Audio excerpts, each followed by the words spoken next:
Bonjour à tous et bienvenue dans Choc du Monde, le magazine des crises et de la prospective internationale de TVL dans Choc du Monde, mais dans son édition estivale, une édition qui vise à confronter les regards d'experts ici à Paris, en France et là-bas à Moscou, parce que cette confrontation d'idées nous paraît essentielle aujourd'hui entre Paris et Moscou, parce que rien ne va plus depuis la guerre en Ukraine. Alors, vous pourrez retrouver dans quelques instants Xavier Moreau, Fabrice Orlin et Thomas Rodriguez, mais je reçois ici à Paris Romain Bessonnet. Romain Bessonnet, bonjour. Bonjour. Je rappelle que vous êtes un spécialiste de l'espace post-soviétique, traducteur des discours de Vladimir Poutine, le premier volume Poutine par lui-même, la conquête du pouvoir, ensuite le temps des réformes et enfin Russie et Ukraine, deux peuples frères. Vous avez essayé de comprendre Poutine tel qu'il se comprend lui-même. Et puis je disais que vous étiez un spécialiste de l'espace post-soviétique. Première question un peu personnelle, Romain Bessonnet, à quoi vous êtes-vous heurté en France pour expliquer la Russie ? Je me suis heurté en France, en fait, à beaucoup d'incompréhension, notamment au fait que beaucoup, dès qu'ils parlent de la Russie, commencent à donner des leçons aux Russes sur la façon de diriger leur pays, de voter, de faire de la politique. Donc, il y a une sorte de fossé culturel, en fait, entre les Russes et les Français. Et surtout... plus que chez les Français, dans l'élite française, en fait. Plus que chez les Français. Ouais. L'élite française adore donner des leçons aux Russes. Elle adore donner des leçons au monde entier, d'ailleurs. Sans regarder que on a des problèmes à régler dans notre pays. Et que on ferait mieux de se concentrer là-dessus plutôt que de donner des leçons aux autres. Ensuite, les Russes nous aiment énormément. Beaucoup plus. Et les Français, je pense... dans leur majorité aussi aiment beaucoup les Russes. C'est pas, je me suis jamais heurté à des gens qui me diraient que les Russes sont ceci, sont cela.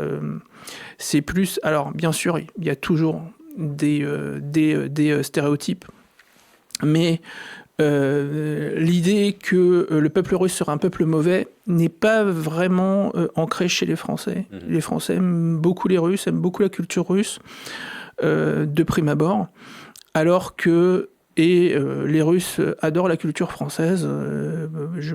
La plupart des Russes ont un livre d'Alexandre Dumas, de Victor Hugo dans leur bibliothèque. Et en matière de littérature étrangère, au collège et au lycée en Russie, la littérature française est très très bien servie. Donc, mais les Russes n'ont-ils pas idéalisé la France, ce qui expliquerait en partie le nouveau désamour que l'on constate depuis évidemment la guerre en Ukraine et 3 ans? Alors, le désamour a commencé avant la guerre en Ukraine. En fait, c'est que quand les Russes ont commencé à voyager en France, ils ont vu une France qui n'était pas du tout celle qu'ils avaient rêvé dans leur lecture, dans les films, dans Alexandre Dumas, dans les films qu'ils avaient vus avec Jean Marais ou De Funès. Et donc c'est là qui sont des acteurs extrêmement populaires en Russie. Et en fait, ils ont vu que la France avait bien changé. Et notamment, ils sont en général choqués par ce qu'ils voient dans la rue, en fait. Surtout quand vous arrivez de l'aéroport, vous passez porte de la Chapelle. C'est quand même pas un endroit où c'est la meilleure carte de visite de Paris.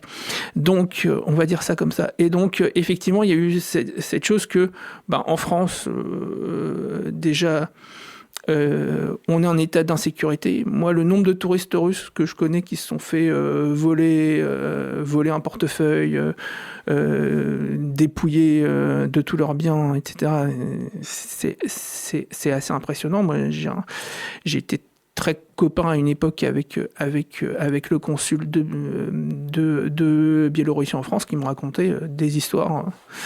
Voilà. Donc, le niveau d'insécurité en France est quelque chose maintenant qui commence à être très connu. Donc, et puis, alors qu'en comparaison justement en Russie, depuis les années 2000, donc depuis l'arrivée de Poutine au pouvoir, le niveau de sécurité a largement augmenté, ça n'a même rien à voir. Donc vous avez des gens qui vivent dans une sécurité presque optimale en Russie, qui arrive dans un état d'insécurité digne de certaines banlieues brésiliennes. Donc voilà, ça c'est un choc en fait entre les deux pays, et c'est ce qui fait que beaucoup de Russes en fait, quand ils après un séjour en France reviennent et ils disent ouais bon c'est pas comme je l'avais rêvé.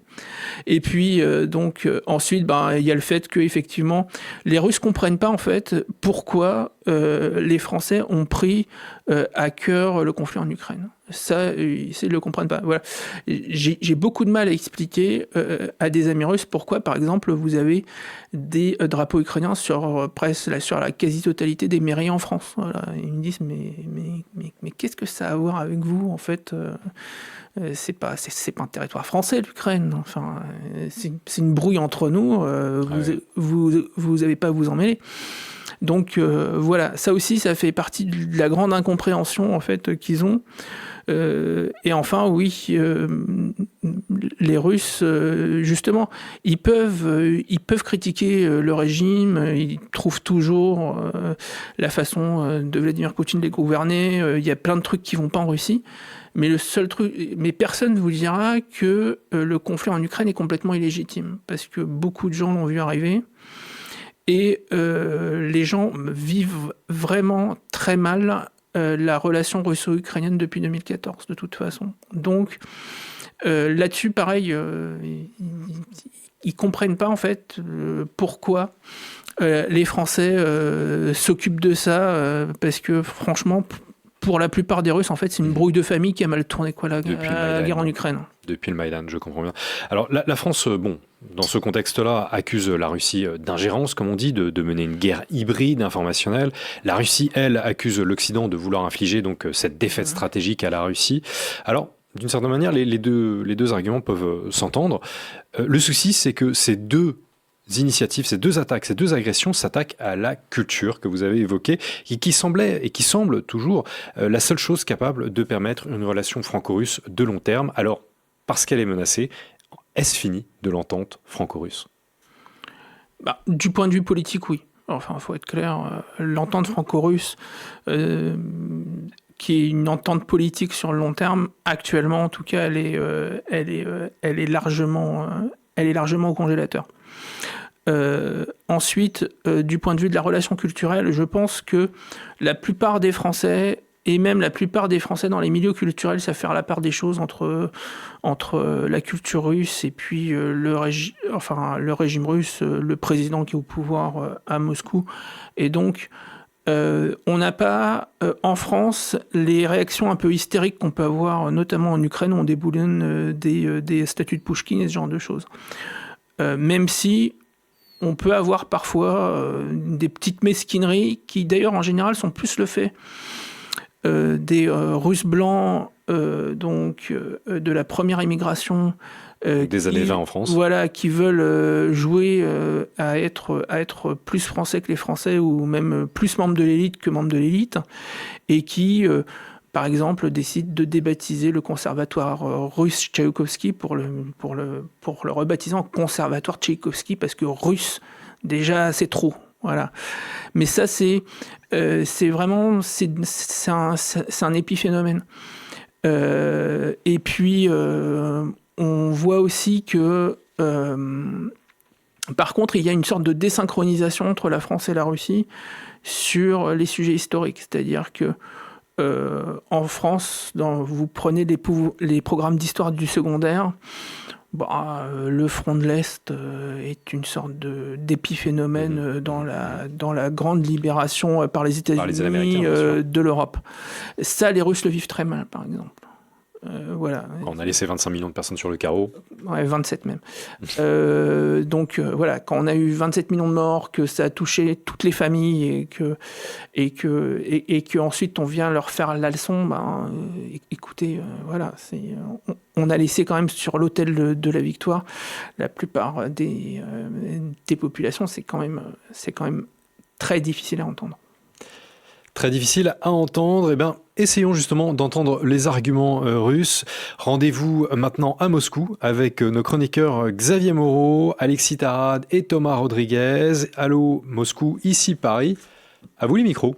Bonjour Edouard, bonjour Paris, ici Moscou, les résistants parlent aux patriotes. Dans cet épisode, on va vous parler de la France, des Français expatriés en Russie. Que sont-ils venus faire? On va en parler justement avec 3 expatriés, moi-même déjà, et Xavier Moreau, 25 ans de Russie. Et Tomasovic, 25 ans tout court. Ouais, c'est ça. Un peu moins de Russie du coup. Et un peu moins de Russie. Alors justement, on va commencer par toi, Tomasovic. Qu'est-ce qui motive un jeune à venir aujourd'hui vivre en Russie ? Beaucoup de choses, pour être honnête, parce que il faut. Bon, moi, comment je l'ai vu, c'est je suis arrivé il y a 4 ans. Je devais arriver un peu plus avant, mais à cause du Covid, ça a été complètement bloqué en fait. Dès que par contre les portes se sont ouvertes, j'ai pris l'avion le plus rapidement possible pour arriver à la civilisation, comme j'aime bien le dire. Mais après, voilà, c'est qu'il y a eu beaucoup de valeurs en particulier qui sont très différentes, et aussi un avenir en France que je ne voyais pas. Alors que pour autant, je suis arrivé, beaucoup me l'ont dit ici, pendant la pire période en Russie, post-Covid, le début de l'opération militaire spéciale. Pour un étranger, pour venir ici à ce moment-là, c'est extrêmement difficile. Il faut absolument parler russe, ce qui est tout à fait normal.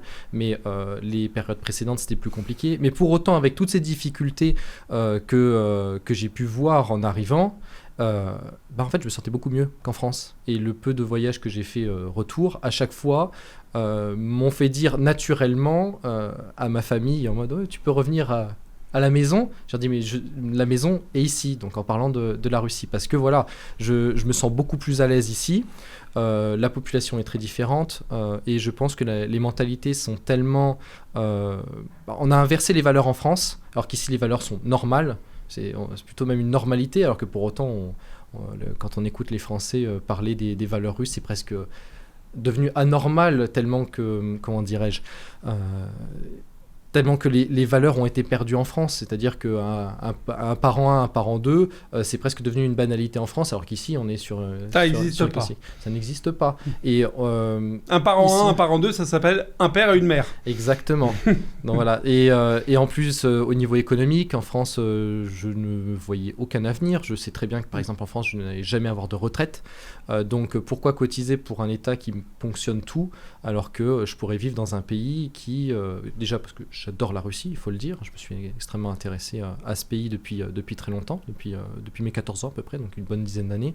Et ici, je me voyais un avenir personnel, aussi économique vis-à-vis du travail, et en termes de valeurs, j'étais bien plus chez moi, alors que pour autant, je sais très bien que je ne serai jamais bilingue, jamais russe complètement, parce qu'on a toujours des différences, mais je me sens bien ici, contrairement malheureusement à la France, le pays d'où je viens. On va en parler dans cette émission, justement, on va parler du volant économique, on va parler forcément de la question sociétale, comment la Russie aujourd'hui se structure par rapport à la France. Xavier Moreau, 25 ans de Russie, un peu plus, même maintenant. Est-ce que toi, tu te sens russe ? C'est la première question que je pourrais te poser, ou est-ce que tu es encore un Français en Russie ? Non, je suis un Français en Russie. Je suis fier d'être citoyen russe. Comme je l'avais dit, si j'avais été mobilisé, mais je suis un peu vieux pour l'être, j'aurais fait mon devoir. Mais non, je suis français. Je suis même un pur produit du système français. Je suis passé par la Sorbonne et par Saint-Cyr, donc il n'y a pas plus français du point de vue du cursus. Ça, c'est une première chose. La différence, c'est que moi, je ne suis pas arrivé en Russie parce que je fuyais la France. Je suis parce que la France que j'ai quittée en 2000, c'était une France prospère, malgré parce que il faut quand même du temps pour détruire la France. Ça a pris 50 ans la gauche française, elle a fini par y arriver, mais au début des années 2000, c'est encore un pays prospère, exemplaire. D'ailleurs, à l'époque, les entreprises françaises ont. Moi, je suis arrivé. Je travaillais pour Renault, on peut le dire, à l'époque. Les entreprises françaises avaient pignon sur rue, elles étaient estimées. Ils avaient la cote. Donc moi, je ne suis pas du tout dans une démarche. Simplement, j'ai toujours été fasciné par la Russie, par la littérature russe, par l'histoire de la Russie. Et également toute une approche, historique, politique. C'était vraiment le pays qui me faisait rêver. C'est pour ça que j'y suis allé. Et je n'ai pas été déçu. Et même la Russie que j'ai connue il y a 25 ans, qui était loin d'être celle d'aujourd'hui, Moscou était une ville beaucoup moins pratique qu'elle est aujourd'hui, j'ai tout de suite été fasciné par la puissance que dégageait cette ville. Et puis il y avait Poutine. Et Poutine n'est pas rien dans le fait que je sois resté en Russie. Je me suis bien rendu compte que ce personnage-là allait rentrer dans l'histoire, comme il l'est d'ailleurs rentré finalement. Donc non, je suis français, je suis un Français de Russie. Mais je suis resté français dans ma manière de penser, non, vraiment, je suis français. Poutine, grand réformateur de la Russie, on peut le dire très clairement. C'est quoi aujourd'hui les grandes différences? Notamment, on parlera d'économie après, mais on va parler d'abord de la famille, des valeurs du quotidien pour les foyers en Russie. C'est quoi la grande différence avec la France? Tout est fait pour la famille. La France, tout est fait pour l'individu. En Russie, on considère que la famille est la cellule de base de la société et que c'est autour d'elle que tout doit s'organiser. Voilà, s'organiser. Et ce qui est intéressant aussi, c'est que non seulement c'est la doctrine de l'État, mais il y a même, vous voyez ça, au sein des entreprises. Il y a des entreprises, par exemple, qui versent une prime pour les naissances de leurs employés. Donc on est dans une configuration complètement à l'inverse, où par exemple en Occident, on recommande à un haut potentiel féminin de ne pas avoir d'enfants pour qu'il continue à pousser des wagonnets dans la mine. Et en Russie, c'est l'inverse. Une société peut très bien donner, au contraire. Donc la mentalité est largement en train d'évoluer par rapport à ça. Et effectivement, je pense que en fait, en France, on est au bout d'un cycle qui a démarré en 1700, qui a démarré avec les Lumières, je pense, c'est-à-dire qui prétendait affranchir l'homme de tout ce qui le retenait, en fait. Donc ça a d'abord été Dieu, ensuite la patrie, ensuite la famille, et puis là finalement c'est sa détermination sexuée, et puis finalement la possibilité quand il sert plus à rien de le tuer. En fait. Et donc en fait je pense qu'on est à la fin d'un cycle en fait et d'un cycle d'une certaine modernité, et alors qu'en Russie on est plutôt en train de revenir à finalement ce qui a fait la société russe pré-révolutionnaire, et aussi pour les raisons que j'évoque souvent, c'est-à-dire que l'histoire a apporté des nécessités comme par exemple les pertes liées à la révolution bolchevique d'abord, aux purges ensuite, et ensuite à la Seconde Guerre patriotique, aussi forcer les soviétiques à être à soutenir la famille parce qu'il fallait bien des soldats, des ouvriers, etc. Donc en fait, encore une fois, les valeurs du communisme paradoxalement ont préservé les peuples de l'Est de l'Europe de la révolution sexuelle grotesque mais mortifère qui a dominé en Europe à partir, en fait, aux États-Unis dès les années 50, les rapports Kinsey, c'est les années 50, et après qui s'est répandu en Europe. On voit très bien dans un film que je cite assez souvent, Les Tricheurs de Marcel Carné, on voit, c'est 1958, donc c'est 10 ans avant mai 68. Donc en fait, dès les années 50, la société française est morte, parce que ça aussi c'est un aspect qu'on pourra évoquer, parce que aussi on a perdu la guerre, quoi qu'on dise en 1940, on a perdu la guerre, c'est une humiliation monstrueuse. Plus après la collaboration, eh bien en fait, les guerres de décolonisation, etc., tout ça a profondément blessé la société française. Et derrière, il y a toute une intelligentsia gauchiste, notamment des gens comme Sartre, Bernard-Henri Lévy, qui ont en profité pour en rajouter, pour vraiment nous empêcher de redresser la tête. Et en Russie, on n'a pas ça, parce que eux, ils ont gagné la guerre. Et donc en fait, la grande guerre patriotique, dont finalement l'opération militaire spéciale est le renouvellement d'un sacrifice, en fait, c'est presque religieux, eh bien quelque chose qui soude la société russe. Et ça, c'est ce que nous n'avons pas en France, c'est-à-dire que finalement tout le monde se retrouve sur cette victoire, et personne ne peut aller contre ça. Il y a eu des tentatives, notamment au début des années 2000, d'essayer de faire culpabiliser les Russes sur les crimes du communisme, dont d'ailleurs les Russes sont... à l'origine, le bolchevisme, c'est un mouvement anti-russe. Ce sont les minorités de l'Empire qui se soulèvent contre la Russie. Mais on essayait de tout leur mettre sur le dos, etc. Mais ça n'a pas marché. Et notamment, c'est pour cela que le sacrifice des 27 millions de Russes pendant la Seconde Guerre mondiale, non seulement a permis de gagner la guerre, ce qui est quand même important, mais en plus, il a consolidé et consolidera encore pendant longtemps la société russe autour d'une victoire commune. Ça, c'est clair. Alors, on dit souvent la Russie d'aujourd'hui, c'est la France d'il y a 50 ans. Alors, même si tu as raison, Xavier, finalement, c'est pas il y a 50 ans, c'était il y a plus longtemps que ça. Qu'est-ce que ça fait d'avoir 25 ans dans une Russie de la France d'il y a 50 ans, avec des valeurs, on voit Moscou et Saint-Pétersbourg et plein d'autres villes millionnaires, alors quand on dit millionnaires, c'est en nombre d'habitants, sont extrêmement jeunes, il y a un dynamisme incroyable dans ces villes. Les jeunes font beaucoup de sport, on fume pas tant que ça par rapport aux critères occidentaux, on boit pas beaucoup, et d'ailleurs même on a vu des statistiques qui montraient que la moyenne par habitant était moindre en termes de consommation d'alcool qu'en France par exemple. Donc on a un retour un petit peu pour les jeunes au sport, au bien-être, au corps. On parlait de la famille, structurer un foyer avec des enfants, etc. Le retour de l'orthodoxie, on en a déjà parlé dans d'autres émissions. Voilà. Est-ce qu'on est un jeune vieux quand on vient en Russie, ou est-ce qu'on est un jeune qui vit dans son temps? Non, mais je pense que c'est qui vit dans la normalité. C'est plutôt dans ce sens-là. Et je vais juste rajouter par rapport à la jeunesse, parce que la jeunesse russe, là, je la côtoie au quotidien.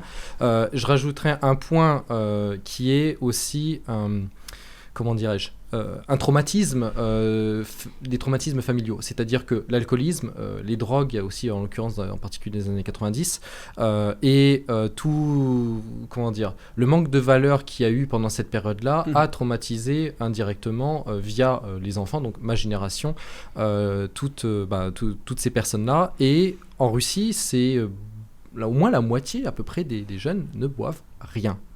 Rien du tout. Et quand je suis en France, il faut toujours boire un coup tout le temps, lever le verre, un petit toast, etc. C'est plus ou moins le stéréotype qu'on a d'ailleurs des Russes qui boivent de la vodka pour rien du tout. J'ai beaucoup moins bu personnellement en Russie, de très loin, qu'en France.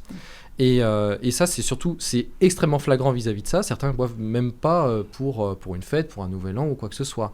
Et c'est surtout à travers l'alcool, comme tu as bien évoqué, qu'on a une grosse différence. Et aussi au niveau des valeurs. Moi, c'était une des parties pour lesquelles je suis parti de France pour la Russie. C'est que les jeunes de ma génération, en Russie, en fait, si t'es pas pour la Russie, c'est que tu as un problème. Alors qu'en France, si t'es pour la France, il y a un problème. Quel que soit, on est d'accord, quelles que soient les religions, puisque Vladimir Poutine l'a... Et les points de vue politiques. Voilà, même les pro-Navalny qu'il y a dans ma génération, qui s'atténuent. Je vais venir juste après ça. L'opération militaire spéciale y est pour beaucoup. Mais même eux sont quand même pro-russes, sont pour leur patrie, sont pour leur ethnie. Alors, c'est vrai que Vladimir Poutine l'a dit avec clarté. La Russie, c'est un pays multi-religieux, multi-confessionnel. Tout le monde vit. Finalement, le fameux vivre ensemble que l'on voulait imposer à la France et qui n'a jamais réussi, il existe ici en Russie. Il faut dire que les minorités religieuses ou ethniques sont pas déracinées. Le Tchétchène, il vient de Tchétchénie. La Tchétchénie est un sujet de la Fédération de Russie. Le Tatar, il vient du Tatarstan. Donc vous n'avez pas ces masses de migrants qui ont traversé la Méditerranée avec une promesse de prospérité qui finalement est déçue, puisqu'ils n'ont qu'un avenir en France. Et donc ils viennent s'agglutiner sur des zones déjà avec beaucoup de populations d'origine immigrée. Et donc ça en plus enlève toute chance d'intégration, puisqu'il y en a trop tout simplement. Et donc ils sont déracinés. Et en plus ils passent dans un système médiatique et scolaire où on leur apprend à haïr le pays qui les accueille, en disant que finalement, alors que normalement quand vous arrivez dans un pays, moi je suis un migrant en Russie, je suis infiniment reconnaissant et je ferai tout pour remercier ce pays qui m'a accueilli, qui en plus m'a donné ma femme, mes enfants, ma prospérité, etc. Je suis infini de reconnaissance vis-à-vis de la Russie. Et je vois le comportement des migrants en France, alors qu'ils reçoivent beaucoup en venant, et puis d'ailleurs s'ils viennent en France, c'est que c'est mieux en France que chez eux, malgré tout, enfin en tout cas ils le pensaient, et là qui sont d'une agressivité vis-à-vis de nous, parce que on a le discours gauchiste qui leur explique oui, non, mais vous devez rien aux Français parce que en fait c'est les descendants des colons en gros. Et c'est quasiment un but d'être ici. Et voilà. Et donc en fait vous venez vous réclamer ce qui vous est dû. Donc on a des discours complètement cinglés. Surtout que les Français ils ont jamais voulu de la colonisation. Comme je l'avais écrit dans mon livre sur la gauche française, c'est une lubie gauchiste, enfin de la gauche de l'époque, de Jules Ferry et de Gambetta, et puis de quelques commerçants qui voulaient gagner de l'argent. Mais l'État français s'y est ruiné. L'armée française a désappris à se battre en allant faire des guerres coloniales faciles. Et dès qu'on se trouvait face à l'armée allemande, alors c'était plus du tout la même chanson. Donc en fait, ça a été une véritable catastrophe. Mais on explique à ces immigrés qui en plus sont déracinés, en plus on n'a rien à leur proposer, dire culturel, vous avez rien. La star dans les médias, c'est le rappeur, c'est le footballeur. Et donc évidemment que ça vous grandit pas. Il n'y a pas d'idée qui vous grandit. Dès qu'il y a moyen de rappeler qu'il y a eu la collaboration, il y a des fêtes de 40, les guerres coloniales, ça on y a droit en permanence. On évite de parler des sujets de gloire, comme par exemple la Première Guerre mondiale. Voilà, c'est comme nous qui l'avons gagnée, c'est la France qui a fourni l'effort principal. On a terminé la Première Guerre mondiale avec une guerre d'avance sur l'Allemagne. Et donc en fait on a tout ce qui pourrait être source de fierté, y compris notre histoire millénaire est niée, parce qu'en plus on a derrière aussi l'idéologie gauchiste, c'est-à-dire qu'en fait finalement l'histoire de France commence dans le meilleur des cas en 1789 et dans le pire des cas en mai 68. Donc en fait on ne propose rien. Et c'est vrai qu'en plus depuis 1789 on a surtout perdu des guerres. On a gagné la première, mais sinon c'est une suite d'invasions, de défaites, d'humiliations. Mais quand on fait remonter notre histoire à 1500 ans, c'est quand même on a des moments de gloire dans notre histoire qui nous permettent d'espérer qu'on y retournera en fait. Et même d'ailleurs dans l'histoire récente, les moments, le décollage économique sous le début de la 4e République, et sous le général de Gaulle, la France qui innove dans le domaine du nucléaire civil, militaire, l'aérospatiale, l'aviation, etc. Il y a des milliers de raisons d'être fier d'être français et au moins mais ça on n'a pas le droit d'en parler, ce qui fait que finalement en fait on est un citoyen russe a une histoire, un citoyen français n'en a quasiment plus. Ça c'est intéressant. Xavier il parlait de l'intégration qui est somme toute logique quand on s'expatrie dans un pays. C'est quoi aujourd'hui l'intégration qui est demandée, alors administrativement ou même moralement par les Russes ? Déjà, il n'y a pas de CAF, il n'y a pas de RSA, donc vous n'allez pas être aidé si vous venez en Russie. Et ça, c'est quelque chose d'extrêmement important. Donc il faut travailler. Il faut travailler, il n'y a pas le choix. C'est un petit peu à l'américaine. Bon, il y a des aides sociales, comme on dit, marche ou crève. Bon, il y a des aides, on a le droit... on a pour soigner on a accès à la santé, on a accès quand même à l'éducation gratuitement. La médecine est gratuite. Même pour un touriste, par ailleurs. Mais la médecine est gratuite en Russie. Oui, mais voilà, et puis qui est qualitative en plus de ça. Oui, tout à fait. Il n'y a pas de différence entre les Russes et les étrangers. Mais hormis ça, l'intégration c'est quoi ? C'est se débrouiller et créer par soi-même quelque chose. Et les Russes ne vont pas demander de renier complètement son origine, son histoire. Et c'est pour ça quand Xavier, tu dis t'es un Français en Russie, moi aussi je ressens la même chose, c'est-à-dire qu'il faut être fier en même temps de ses origines, mais ne pas pousser en disant ce que je suis c'est beaucoup mieux ce que vous êtes et je vais vous apprendre à vivre normalement. Les Russes dans tous les cas ne vont jamais accepter ça et vont remettre totalement à la place, c'est-à-dire voilà, tu es un étranger en Russie, on est très fiers de t'avoir, et d'ailleurs il n'y a aucun racisme anti-français par ailleurs, les Russes font vraiment la distinction entre le gouvernement Macron et la population, ils ont toujours fait ça d'ailleurs. Le président Poutine d'ailleurs l'a dit très clairement, il a dit on a beaucoup d'amis en France. Il différencie véritablement les Français effectivement du gouvernement. Et d'ailleurs, juste par rapport à l'immigration, il y a eu le décret 702 là, sur le visa idéologique, qu'on appelle ça comme ça, qui a été mis en place l'année dernière et qui vise justement tous les pays avec un gouvernement, on va dire, LGBT, c'est plus ou moins sans valeur traditionnelle, parce que c'est comme ça qu'il est appelé, visa à valeur traditionnelle, et qui vise tous les pays type France, enfin tout l'Occident, et ils ont quand même, c'est pas l'Union européenne par ailleurs, ils ont enlevé la Hongrie par exemple de la liste, mais surtout ces pays-là pour faire venir les personnes qui sont là pour des valeurs idéologiques, et des raisons idéologiques. Moi j'ai une petite question, nous sommes beaucoup critiqués, nous trois en tant qu'expatriés en Russie, on nous dit souvent oui mais vous êtes loin, Oui, mais vous avez abandonné la France. Justement, qu'est-ce que vous répondriez à ceux qui vous disent que vous avez abandonné la France ? Alors, au fond de moi, je ne l'ai absolument pas abandonné, je reste toujours français, je serai toujours français. Russifié, certes, dans certaines choses, mais voilà, je resterai français. La fuite, en fait, moi, je pense que Xavier aura un avis totalement différent, parce que, voilà, moi, je vois chez les jeunes en France que en fait, les valeurs sont très différentes, même dans les secteurs, on va dire, de droite, conservatrices, même les catholiques, où l'Union européenne reste quelque chose d'extrêmement important. Quand j'évoquais en France, quand je n'étais pas encore arrivé en Russie, le fait que l'Union européenne est peut-être un problème, on me regardait en me disant quoi, tu veux sortir de l'Union européenne ? Tu veux revenir au franc ? Aux écus tant qu'on y est. Et Schengen aussi. Voilà, les valeurs de l'Union européenne nous ont été inculquées et forcées. En fait, c'est une banalité d'une normalité. Donc, on ne peut pas remettre ça en question. Et pour moi, en fait, fuir, ok. Mais c'est se battre surtout pour qui ? Parce que les personnes, en fait, je trouve qu'en France, en particulier les nouvelles générations, ne veulent pas forcément sortir des problèmes qu'on a, en l'occurrence l'Union européenne, pour ma part, je trouve. Xavier, toi tu as abandonné la France ou non, tu restes pas du tout. La question, encore une fois, moi je suis venu, la France était prospère, je me suis marié ici en 2007, donc la France était encore prospère à cette époque, on était un peu sur le déclin, mais ça allait encore. Et moi la priorité c'est les enfants. Donc je veux faire grandir mes enfants dans le meilleur endroit qu'ils puissent être. Or, le meilleur endroit pour moi aujourd'hui, pour eux, c'est Moscou. Voilà. Donc, pour la sécurité notamment de tes enfants ? Pour la sécurité, le niveau scolaire, les perspectives, etc. Il n'y a même pas, comme disent les jeunes, il n'y a même pas photo. Donc ça, c'est une première chose. Est-ce que j'ai abandonné la France ? Pas du tout.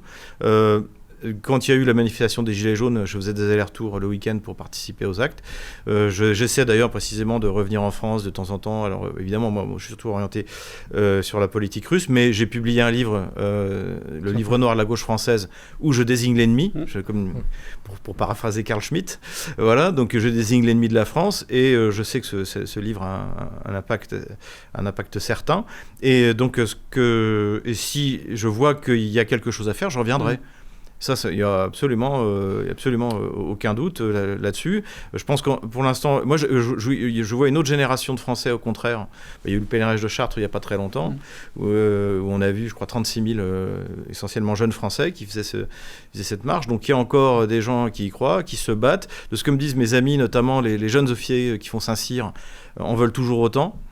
Et même sont même plus parce qu'en fait ils jettent un regard sur ma génération par exemple, dont on a profité de tout et finalement on leur laisse à eux une armée qui est comment dirais-je, dans un état de déliquescence avancée. Donc non, moi je pense que il faut attendre comment dirais-je, le défaut sur la dette et que ça va rebattre les cartes. Alors justement, tu me fais une transition toute trouvée. La France, vue de Russie par ses expatriés français, on est quasiment au terme des 2 ans du mandat de Macron. Est-ce qu'il y a encore un espoir ? Tu parlais de ces fameux jeunes, 36 000 jeunes qui ont pris le chemin. Est-ce qu'il y a quand même un espoir dans la population française ? Oui, moi je pense que de toute manière on est une grande nation avec une histoire très ancienne, on a 1500 ans d'histoire. Je pense qu'on traverse une crise comme on n'en a jamais eu, mais on a eu aussi également des crises très graves. L'occupation, c'est pas la défaite de 40, la défaite de 70 aussi, et pas. Puis on peut remonter même plus loin, le roi de Bourges. Là, il y a des moments où donc voilà. Là, ce qui est totalement nouveau, c'est que le fond ethnique de notre pays a changé. Donc là, est-ce que la France y survivra ? C'est un peu la question, parce que même je suis catholique, donc je pense que tous les hommes ont été créés à l'image de Dieu, mais la race joue un rôle dans l'identité. Donc est-ce que le fait que désormais la France est un pays multiethnique permettra de tenir ? Pour l'instant, ça ne marche pas. C'est une catastrophe. Donc est-ce que ce multiculturalisme ne va pas venir à bout de notre nation et que la France va finalement finir éparpillée, perdre sa structure, ne sera plus une nation ? J'espère que non. Mais ce qui est clair, c'est que moi je crois que oui, j'ai la foi, je pense que en plus Et économiquement économiquement, là il faut passer par, on va passer de toute manière par un défaut sur la dette, et à partir de là, tout va être battu. Et c'est un peu, paradoxalement, c'est ce qui a aussi permis à Poutine de faire des réformes qu'on pourrait copier en fait, la flat tax, il y a des tas de choses que Poutine a fait en 2000, mais qui ont été possibles parce que de toute manière, plus rien n'était payé, plus rien ne fonctionnait, parce qu'il y avait eu le jeudi noir en 98.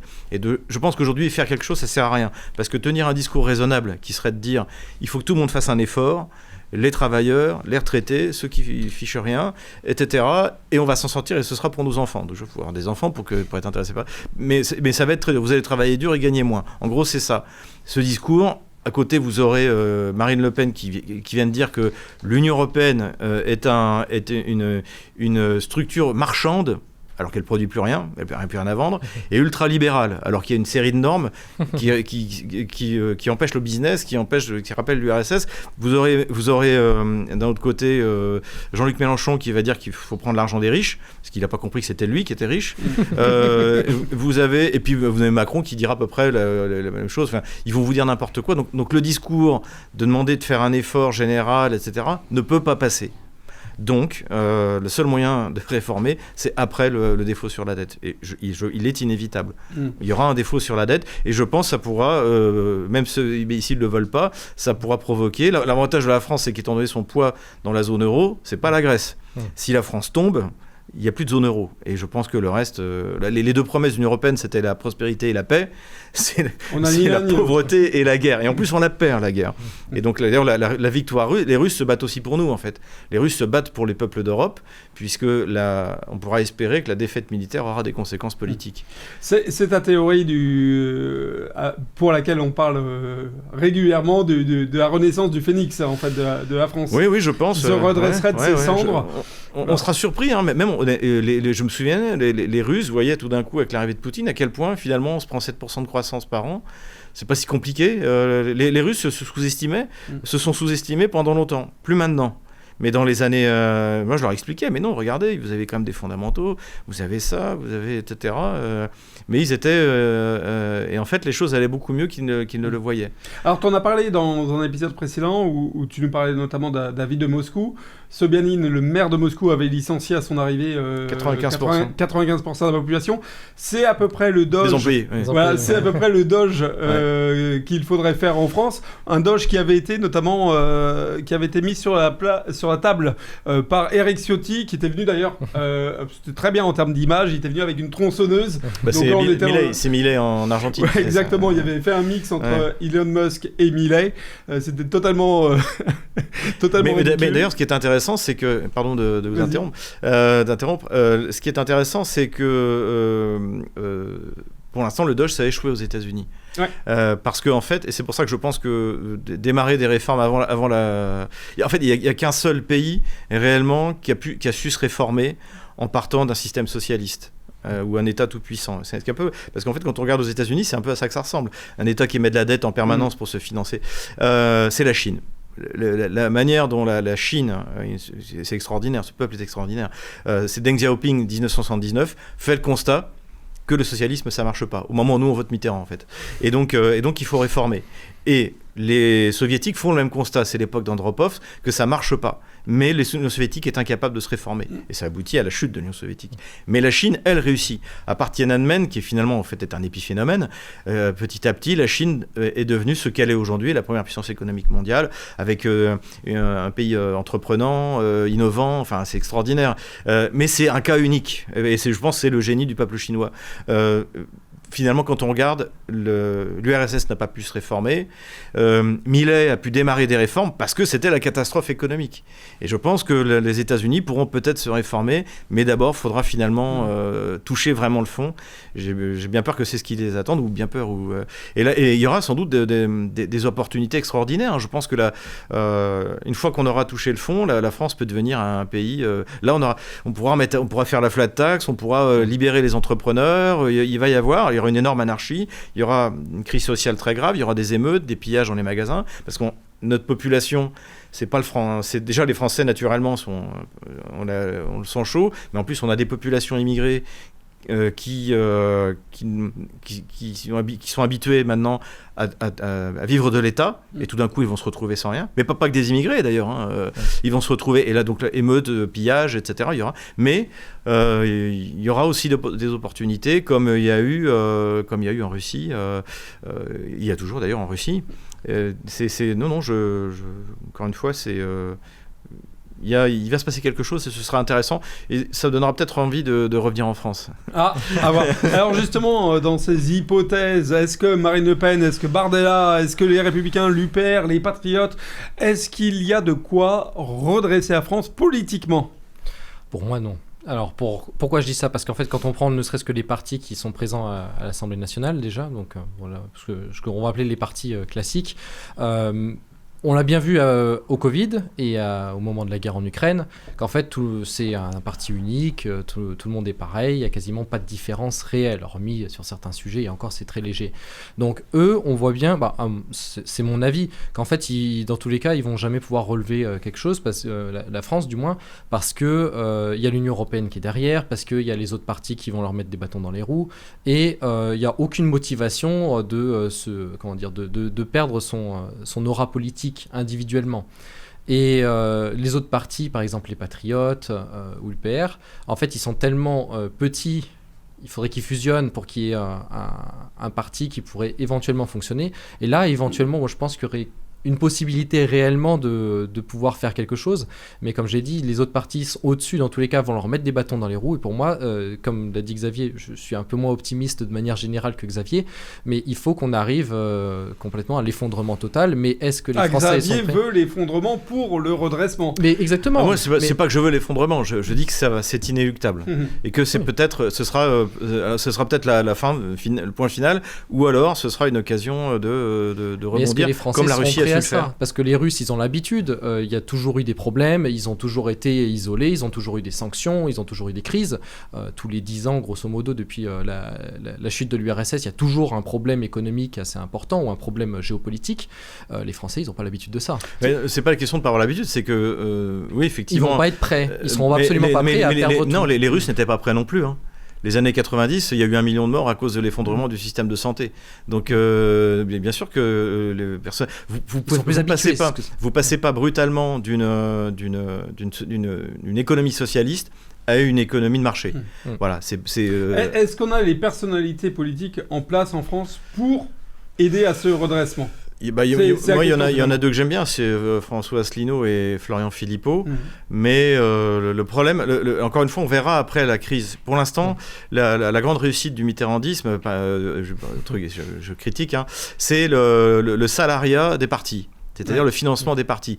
Je ne sais pas si vous vous souvenez, c'est pas de la génération de Thomas, mais il y a eu, donc dans les années 80, il y a eu cette affaire il y a eu des grands scandales de corruption du Parti Socialiste. Le carrefour du développement, etc. Bref, donc il y a beaucoup de socialistes qui auraient dû partir en prison, et donc ils ont voté une loi d'amnistie. Le prétexte pour cette loi d'amnistie, en fait, c'était on va faire une loi pour le financement des partis, puisque s'il y a de la corruption, c'est parce que les partis sont pas financés, donc ils doivent faire des schémas de corruption. Donc ils font cette loi, donc qui organise le paiement des partis, et au passage ils soumettent une amnistie. Voilà, tout le monde est amnistié. Voilà comment ça se passe. Et en fait, ça a créé une espèce de grand parti unique, avec au centre Emmanuel Macron. À droite d'Emmanuel Macron, enfin à droite Marine Le Pen, et à gauche Jean-Luc Mélenchon. En gros, c'est le bloc qu'on a, et ces partis-là dominent parce qu'ils sont payés. Normalement, un parti devrait être financé par ses militants. Ça serait ça le mouvement. Ni par un donateur privé, ni par... Alors, les Insoumis sont quand même en opposition pour le coup. Ça, non, pas du tout. Non. Non, par exemple, il n'y a pas eu d'opposition sur le Covid, il n'y a pas eu sur le socialisme, le retour à l'économie de marché, il n'y a aucune opposition. Marine Le Pen est contre l'économie de marché, comme Macron, comme il s'appelle, Jean-Luc Mélenchon. C'est une économie de redistribution complètement absurde. Personne ne critique ce système de fonctionnement. Il n'y a pas de critique sur la relation internationale, sauf sur vis-à-vis de Gaza. Et encore pour finir, là maintenant Macron dit qu'il va reconnaître l'État palestinien. Et donc en fait, c'est de l'animation culturelle, mais il n'y a pas vraiment d'opposition de fond. Et c'est le système qui veut ça. Pourquoi ? Parce que quand vous lancez un parti, la première chose que vous voulez, c'est être financé. Donc pour ça, il faut être élu. Donc pour être élu, il faut être passé à la télé. Il faut pas être en opposition pour pouvoir conquérir les médias et avoir son temps, occuper le temps de cerveau disponible de la ménagère de plus de 40 ans. Donc en fait, on en est là. Et c'est le système en fait qui empêche le renouvellement de la classe dirigeante.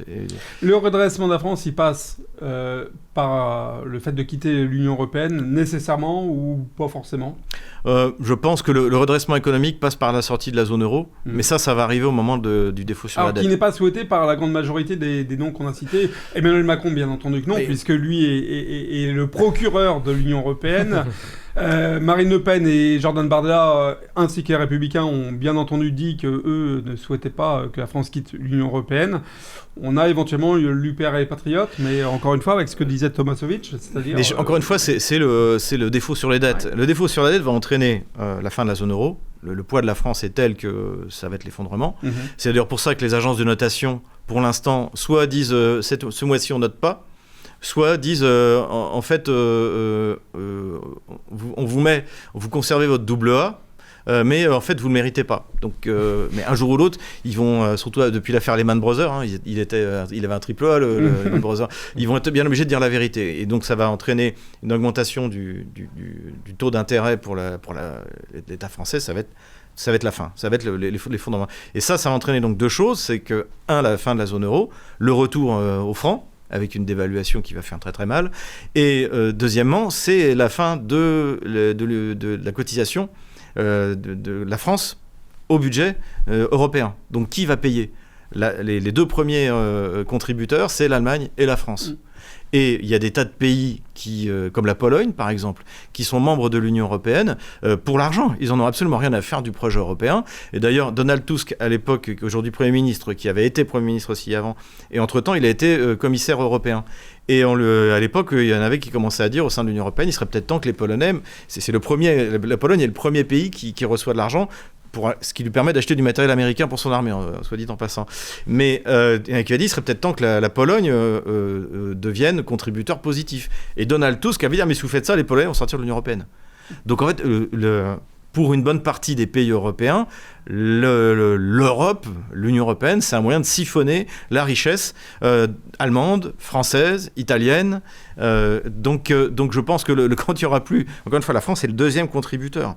Donc, c'est la deuxième économie de la zone euro. Donc quand tout ça va s'effondrer par la dette, voilà. Et paradoxalement, la France va peut-être sauver l'Europe en provoquant l'effondrement de l'Union européenne et de la zone euro. Espérons-le en tout cas. Dernière question à vous deux messieurs. Vous êtes établis donc maintenant en Russie et bien établis. Est-ce que vous envisageriez éventuellement un retour en France ? Quand on a des attaches ici, c'est plus compliqué. Mais éventuellement, du moins, revenir pour des plus longues périodes qu'un séjour touristique, on va dire ça comme ça. Je parle d'un retour de vie. De vie, je pense que ça va être compliqué dans l'état actuel des choses, comme on a pu en parler. Moi, je suis beaucoup moins optimiste.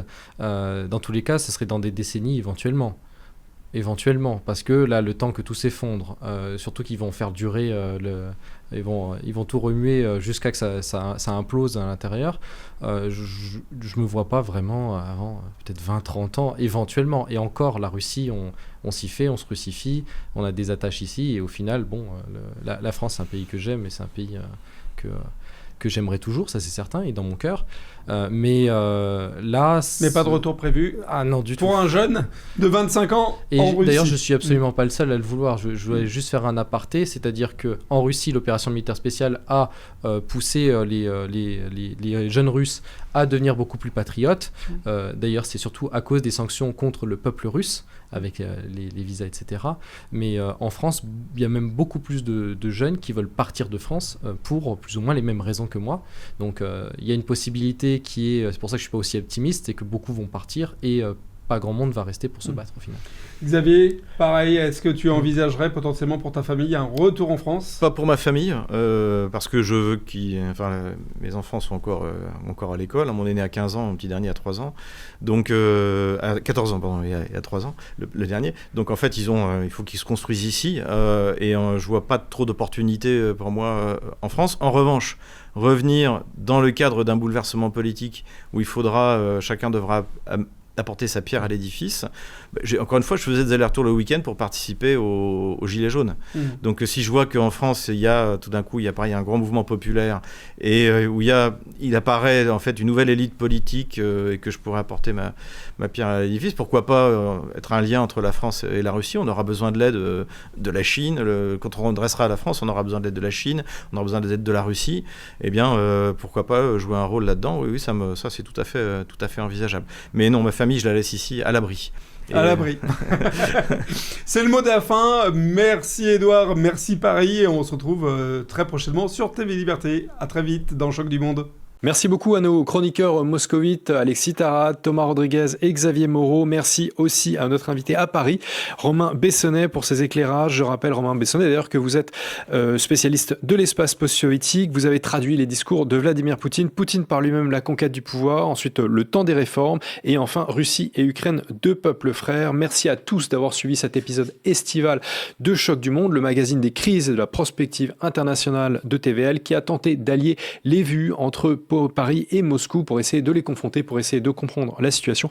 Merci à tous donc d'avoir suivi cet épisode. Surtout, n'oubliez pas de le commenter, de le partager et de le liker. Merci à tous et bonne soirée.